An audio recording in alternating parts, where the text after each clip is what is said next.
Hello my dear students, in this video I am going to show you how to capture photo or take a snapshot from your video clip. So without any further delay, let's start it. This time I just simply drag a sample media file in timeline. And here it is.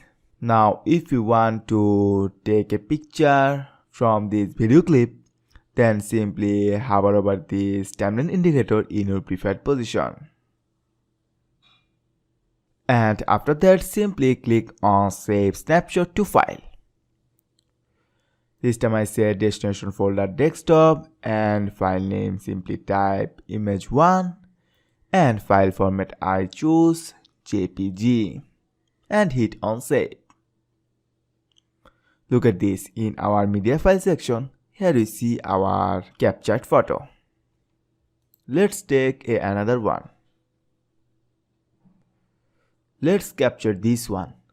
In the same way, I just simply hit on Save Snapshot to File, set destination folder desktop and hit on Save.